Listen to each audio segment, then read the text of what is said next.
Well, what does some cafeteria lady want to say?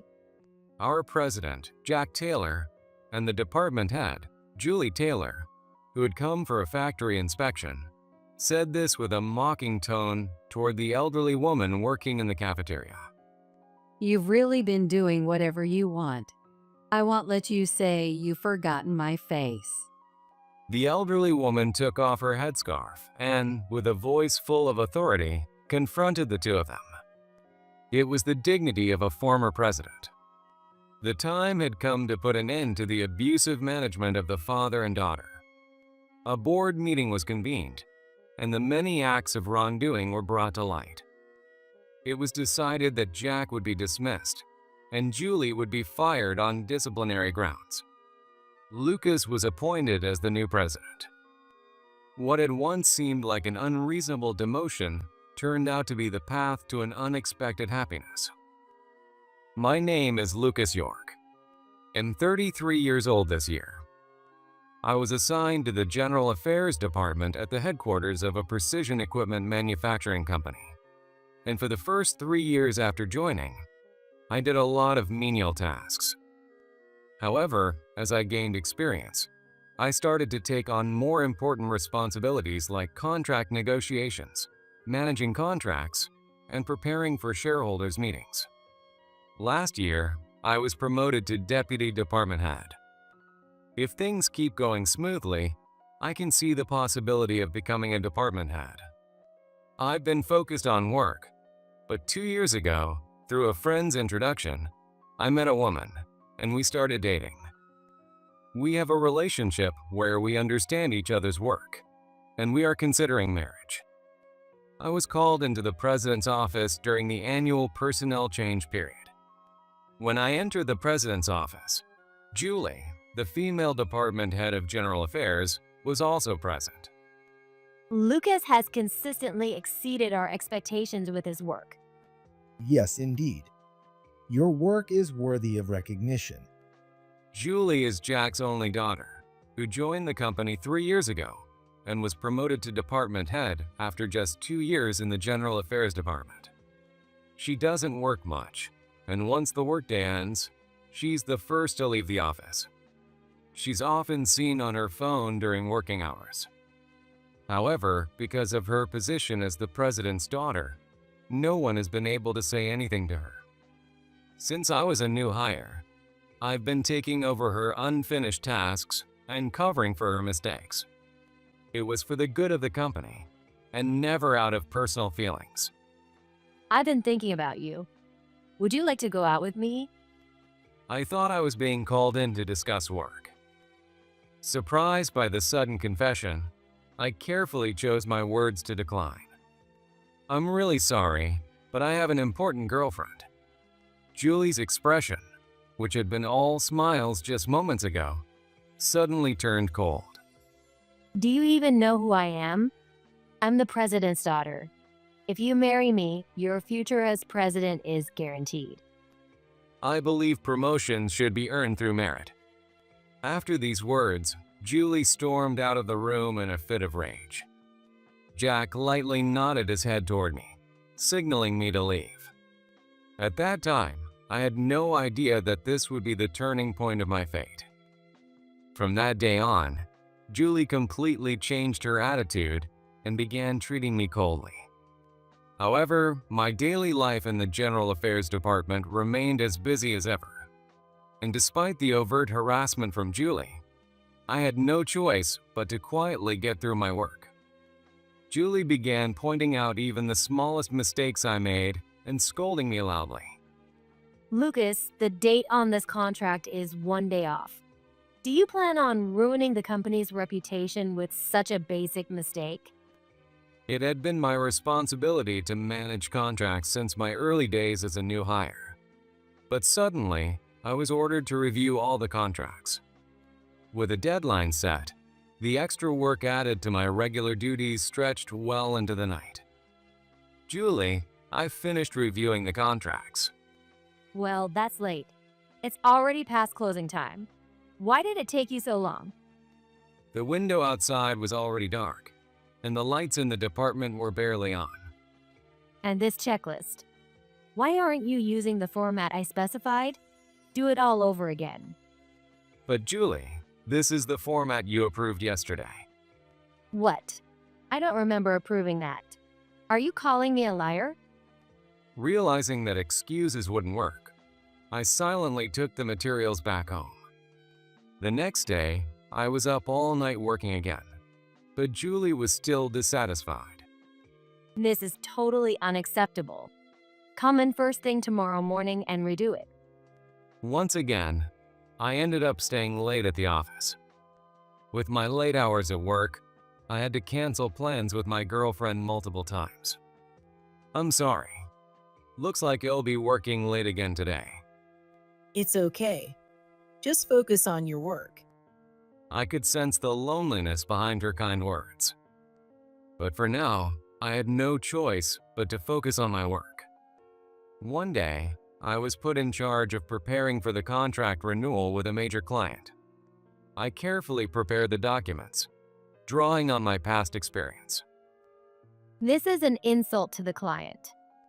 The documents were thrown onto my desk. I can't trust you with this contract renewal. I'll handle it directly. Hand over all the documents. Julie, I've been in charge of this project up until now. Honestly, you're not cut out for this. I've already discussed it with the president. In the end, the long-time projects I had been handling was taken away from me, and instead, I was burdened with the department's menial tasks. Copying, sorting documents, even fetching tea. Despite my position as deputy department head, I was treated worse than a new hire. And then came the final blow, a sudden summons. When I entered the president's office, both Jack and Julie were waiting for me with stern expressions. I called you in because I need to talk to you. Recently, there was a harassment complaint. Harassment. A female employee claimed that you touched her inappropriately. There's no way I would do something like that.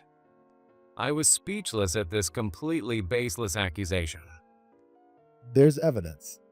The security cameras clearly show it. That's not possible. We have irrefutable proof.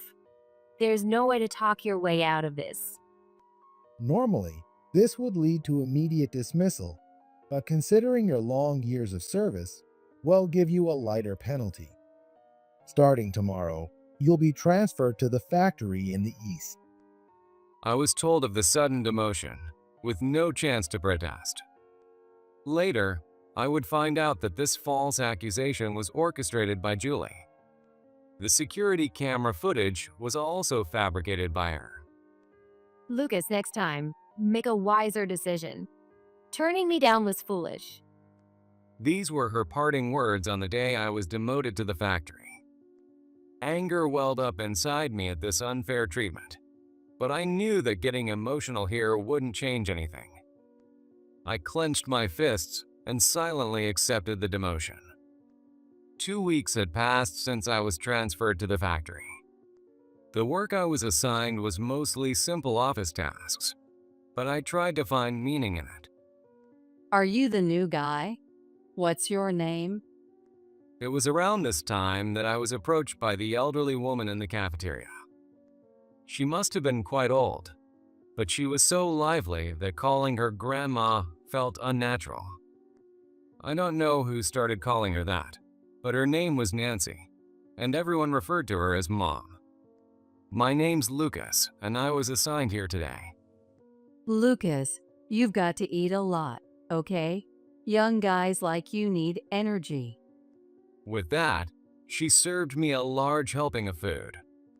While working efficiently, Nancy always greeted the employees with a warm smile. The main tasks in the factory office were answering phones, ordering supplies, entering data, managing documents. All simpler than the work I did at the headquarters. But I understood they played an important role in supporting the factory's production lines. How's the work going? It's a bit of a rural place, but it's a nice one, right? Every day at the cafeteria, Nancy would casually chat with me. Her kindness made me gradually open up, 2 months after being demoted, a new employee was assigned to take over for a woman going on maternity leave. My name is Lily. It's a pleasure to meet you. Lily, who greeted me with a soft demeanor, seemed like a truly wonderful person from the start. Lily asked me to show her around the factory, and I agreed to take her on a tour. This is amazing. Little parts are being assembled one after another, turning into a finished product. Lily's eyes sparkled as she watched the conveyor belt in the work area. Do you like factories? Yes. Watching small parts come together to form a big product is really exciting. Her pure passion made me rethink my approach to work. I had started to find new meaning in the simple tasks I once thought of as mundane. You've been looking a lot better lately. Really? Must be thanks to Lily. That girl's hardworking and a good kid. Nancy's words made me smile without realizing it. It was true, Lily's presence had added color to my life at the factory. One day, Lily approached me. Lucas, I think we can make the inventory management system more efficient. Her suggestion was spot on, and I used my experience from the headquarters to work with her on improving the system. Through this process, I found myself recalling my former self in her earnest attitude toward work. Lucas, Lily, you two are doing a great job. The new system we created together greatly improved the overall efficiency of the factory. Word of our success even reached the headquarters. Thank you, Mom, For what? for giving me hope. What had started as a demotion to the factory had now opened up new possibilities for me. It was thanks to my meeting with Lily and Nancy's encouragement. On a sunny, gentle morning off, I was taking a walk with Lily in the nearby park. Our relationship had grown a bit closer, and we had started spending our days off like this, just relaxing together. There was a small shopping street in the town next to the factory, which was always bustling with locals on weekends. Lucas, that bakery over there looks good. Yeah, it does. Maybe we'll buy something during our break next time. Sounds good.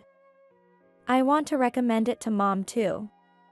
In casual conversations like this, the topic of Nancy would always come up, without either of us intending to bring it up. That's how important Nancy was to both of us. Life at the factory was fulfilling. The inventory management system that Lily and I improved was adopted by other factories, and it received high praise from the headquarters. On my way home from working a weekend shift, I ran into Lily at the grocery store, and as we were talking, I heard a familiar voice. You two out on a date today? We turned to see Nancy smiling at us, holding a shopping basket. Mom, no, it's just a coincidence today. Doing some shopping? Yeah, just picking up ingredients for tomorrow's prep. After chatting for a while, we said our goodbyes to Nancy, and then Lily spoke up. Mom's always so kind. Yeah, she's like everyone's mom. You and Mom, it's like you're really her son. It feels so natural. Those words made me stop in my tracks. The truth was, I had lost my own mother when I was very young. When Lily learned this, she looked apologetic, but I smiled and shook my head. No, maybe you're right. I muttered that, and we parted ways for the day. One afternoon on a day off, we were walking along the riverbank. In a place far from the noise of the factory, we talked about work and our dreams for the future. I used to work at a different factory, but it went bankrupt.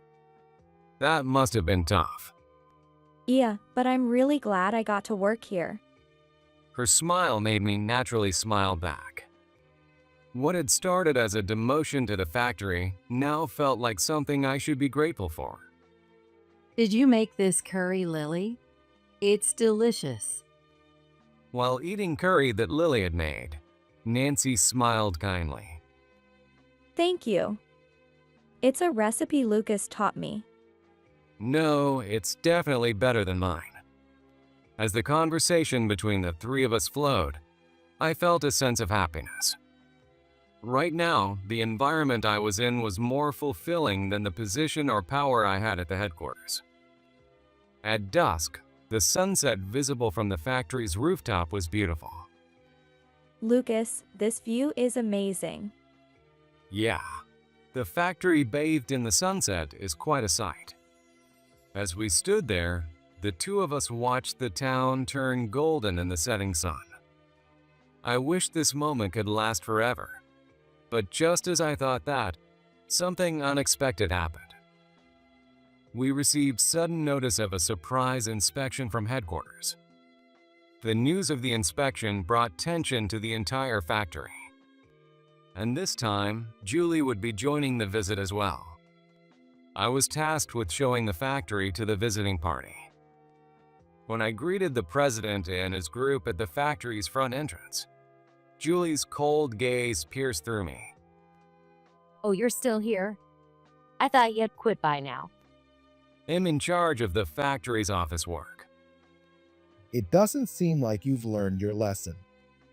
It seemed like both she and the president still held a grudge against me. I kept my composure as best as I could, guiding Jack and Julie while explaining the current state of the factory. As we were discussing the improvements in inventory management and work processes, Julie suddenly interrupted. Are you sure trying something so ambitious at a rural factory won't just lower efficiency? No, actually, productivity has improved by 20%.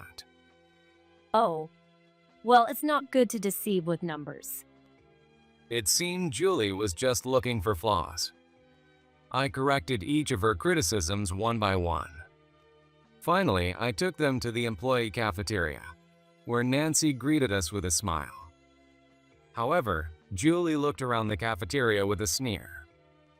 What an old-fashioned cafeteria. Are you sure the hygiene management is up to par? Lily offered the menu to Julie, but she didn't even try to take it. I can't eat in a place like this. Dad, let's go to a fancy restaurant nearby. Yeah, the food here probably doesn't suit our tastes. The employees, taken aback by Jack and Julie's rude behavior, couldn't hide their discomfort. Without caring about the atmosphere, the two of them quickly left the cafeteria. As they were about to leave, Julie whispered in my ear. Even though you were demoted because of harassment, should I let everyone know your true nature? She then stopped in front of Lily and gave her a look from head to toe. Are you a new employee? You better be careful. This guy has a habit of making advances on women. Lucas isn't like that. Oh, have you already been tamed? How pitiful. Julie laughed loudly, and Jack covered his mouth, trying to hold back his own laughter. The two of them left the factory. Left behind in the heavy atmosphere, we silently returned to our work. That evening, I was called to the factory manager's office. There's been a directive from headquarters. We need to revert the inventory management system to the previous method. But the efficiency is clearly better. I'm sorry, but this is an order from above. Julie's cruel treatment didn't end there.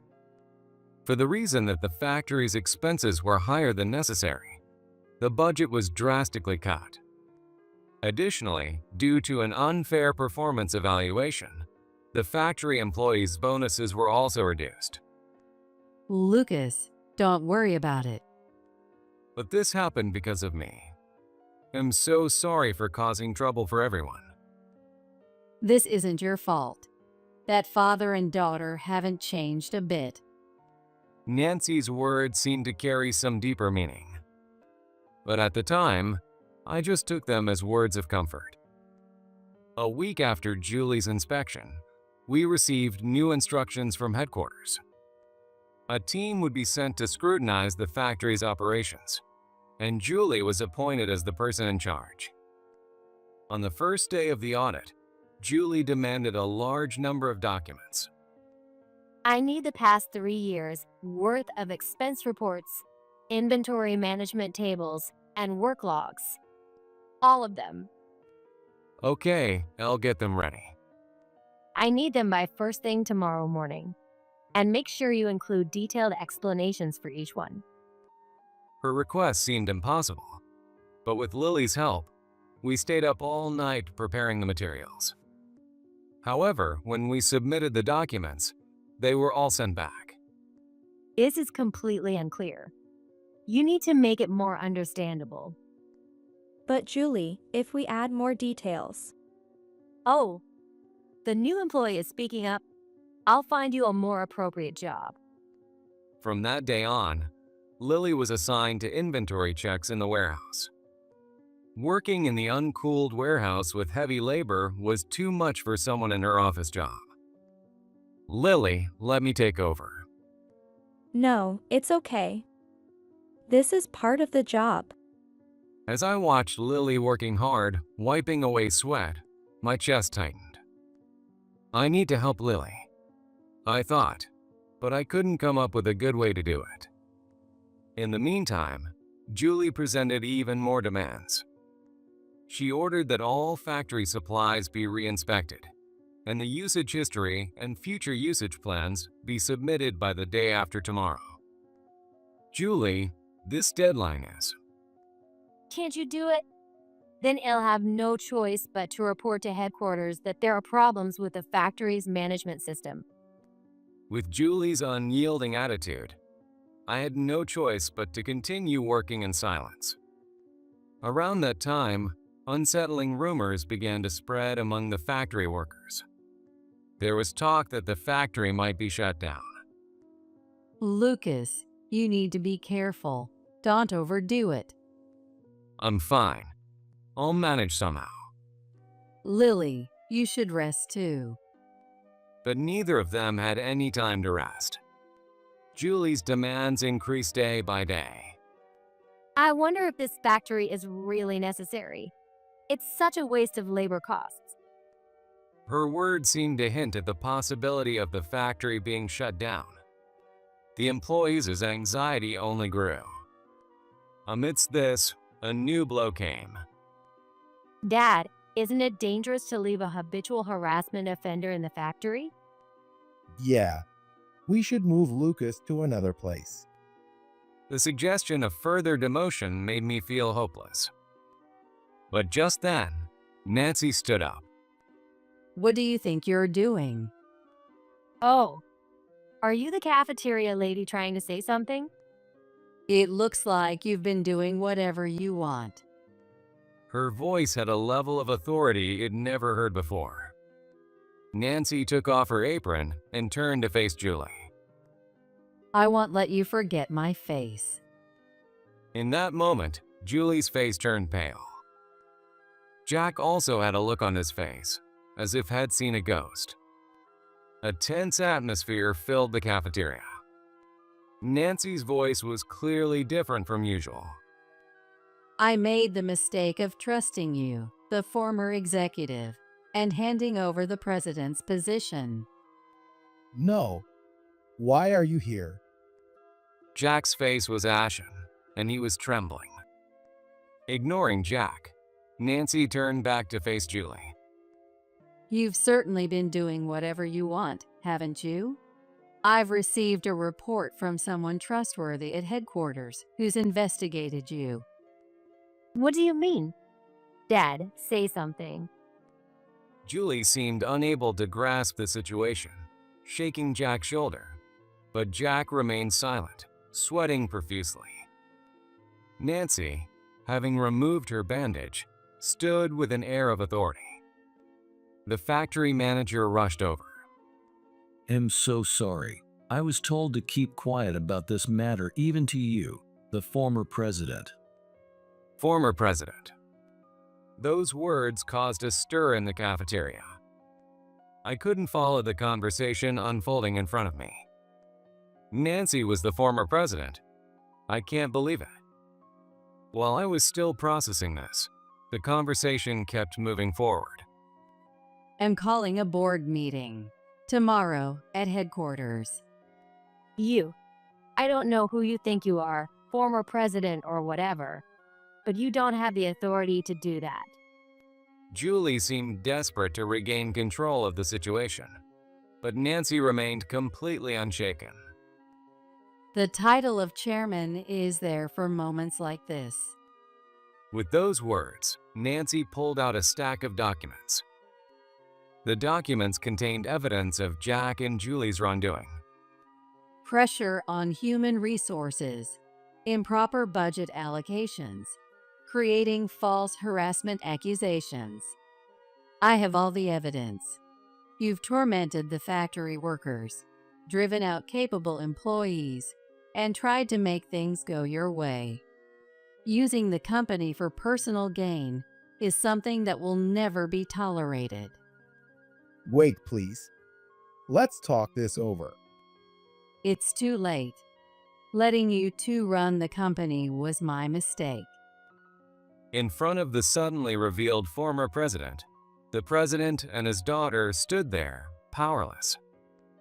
Lucas, I'm sorry. I didn't mean to drag you into this. No, I'm just surprised. I didn't know you were the former president, and I've been talking to you like we were friends.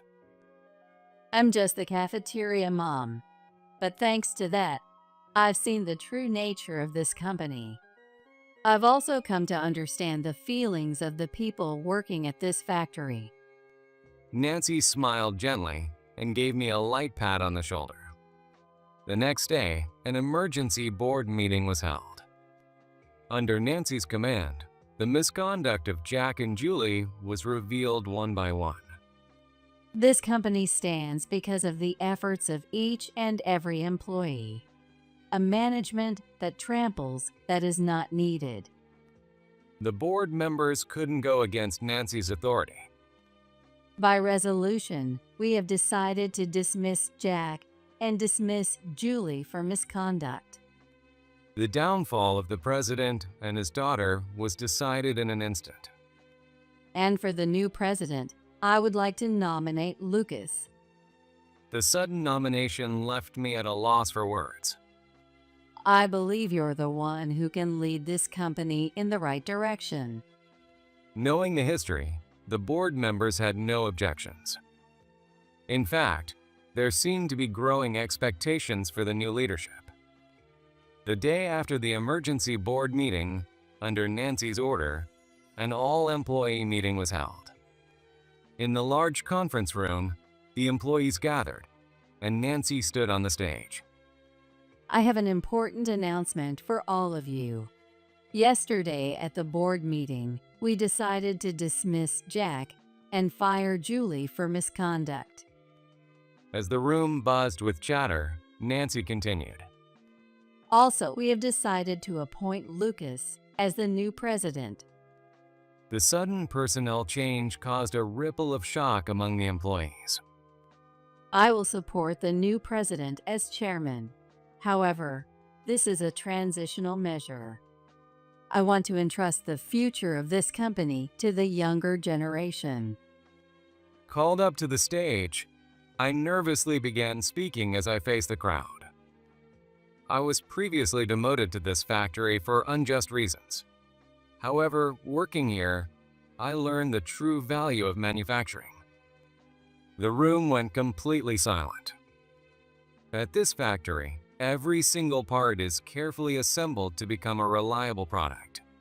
That process contains the sincere efforts of every employee. Lily, sitting in the front row, nodded quietly. I want to build this company just like a product, piece by piece, with care. With all of your help. As I finished my speech, there was a huge round of applause from the audience. Now, there's another important announcement.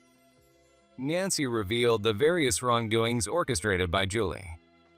Unjust personnel decisions, the private embezzlement of the budget, and the false harassment accusation against me. The full truth was presented with evidence. These actions are a grave betrayal to the company. We are considering legal action.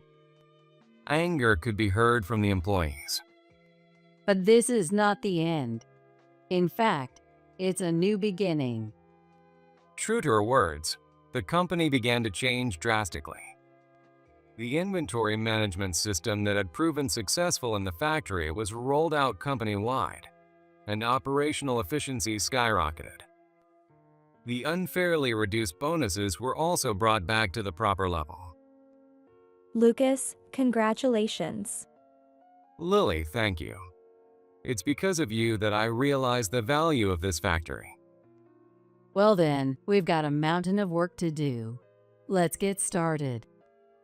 Nancy, who had supported me in my role as president for a while, said, "You're good now," and returned to work as the cafeteria mom. She kept the title of chairman, but continued to listen to the voices from the ground. Thus, the story that began with an unjust demotion entered a new chapter. 3 months after the transition to the new system, one holiday morning, Lily and I were looking for a new place to live. Having moved to the headquarters, we decided to find somewhere with a better commute. How about this apartment? It's really nice. I think we'll be able to see the sunrise from the balcony. While touring the apartment, we couldn't help but feel excited about our new life together. In fact, just recently, I had confessed my feelings to Lily and proposed to her. Today, Nancy was once again smiling and chatting with the employees. Are the wedding preparations going well? Yes, we're working on it together. I'd really love for you to attend the wedding. Of course. But on that day, I'm not wearing the headscarf. We all laughed together. The fact that such a normal, happy daily life had become our reality was the most fulfilling thing. For our wedding, we'd like to ask you to sit at a same table as my parents. Me? Are you sure?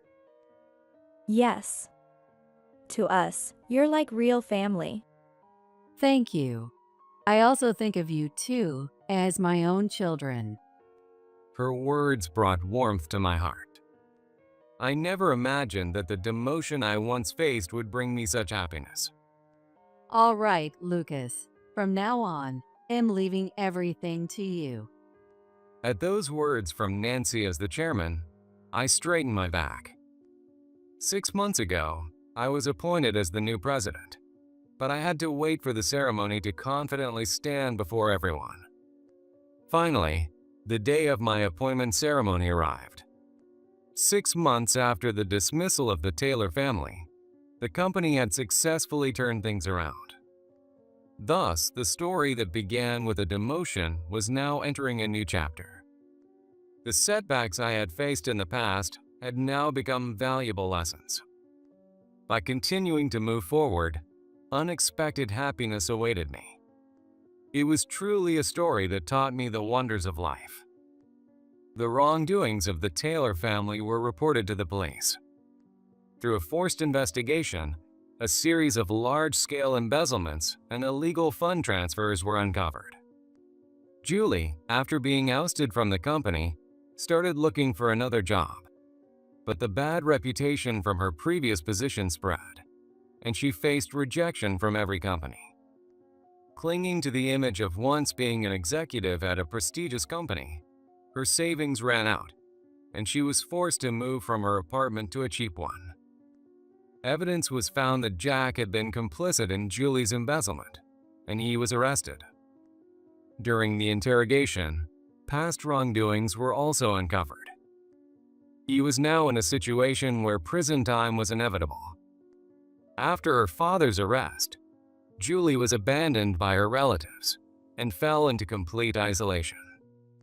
Her former arrogant attitude turned out to be her downfall, as no one was there to offer her help. The court issued a summary order demanding a large sum of compensation to be paid. Having lost all social credibility and being financially cornered, Julie now made a living through day labor part-time jobs. She was now forced to work in an even harsher environment than the factory workers she had once looked down on. At the end of her fall, Julie realized her mistakes. Her arrogant personality and distorted values had led to her own ruin. 6 months had passed since I became president. The business reforms at headquarters were steadily progressing, and employee morale was rising. Lily, are you going to make something special for dinner this weekend? Of course. It's your birthday, Lucas. Lily had transferred to the General Affairs Department at headquarters and had become the perfect partner, both in work and at home. Should we invite Mom too? It's such a special occasion. Yes, I'm sure she'll be really happy to come. Nancy, the cafeteria mom, was still working in the cafeteria. Though she kept her title as chairman, it seemed that she truly enjoyed supporting the employees up close in her role. Kids need to eat a lot. Here, eat some more. Mom, we're thinking of having a dinner party this Saturday at our place. Oh, that sounds lovely. Should I cook for you? The same lively voices could still be heard in the employee cafeteria, continuing to protect and nurture the company which Nancy loved like her own child, helping it grow. That was my mission and my pride.